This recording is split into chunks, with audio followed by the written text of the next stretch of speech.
ह्याच्यामध्ये फिर्यादी मोहित मिलिंद पारदे, वय वर्ष 24 वर्ष, हा राहणार आहे ज्ञानेश्वर नगर, मानेवाडा, रिंग रोड, नागपूर. याचा पहिल्यांदा यातील जे आरोपी आहेत कमलेश हानोते व त्याची जी साथीदार आहे अनिता भारद्वाज, या दोघांनी त्याच्याकडनं म्हणजे कमलेश हानोतेने त्याला 3 लाख रुपये काहीतरी व्याजाने दिलेले होते. त्या व्याजापोटी हा त्याला वेळेवर परत करू शकला नाही म्हणून चक्रवाढ व्याज लावून त्याच्याकडनं फोनपे व अशी रोख रक्कम अशी 15 लाख रुपये अशी काहीतरी खंडणी उकळली.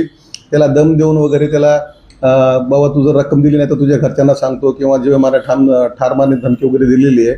अशा प्रकारे या फिर्यादीकडनं त्यांनी खंडणी स्वरूपात ऑनलाईन आणि रोख स्वरूपात 15 लाख रुपयाची 3 लाखाऐवजी 3 लाख जे रुपये दिले होते त्यांनी त्याऐवजी 15 लाख रुपये त्यांनी त्याच्याकडनं उकळलेले आहेत. त्यावरनं आपल्या पोलीस स्टेशनला गुन्हा दाखल आहे. गुन्ह्यामध्ये 2 आरोपी अटक आहेत.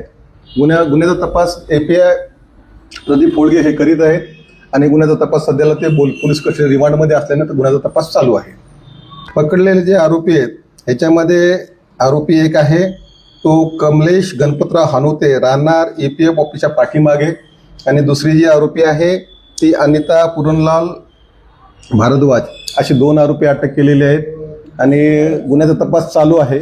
आणि गुन्ह्यामध्ये जे पण आता समजा रिकव्हरी होईल ते आपल्याला नंतर तपासामध्ये निष्पन्न होईल.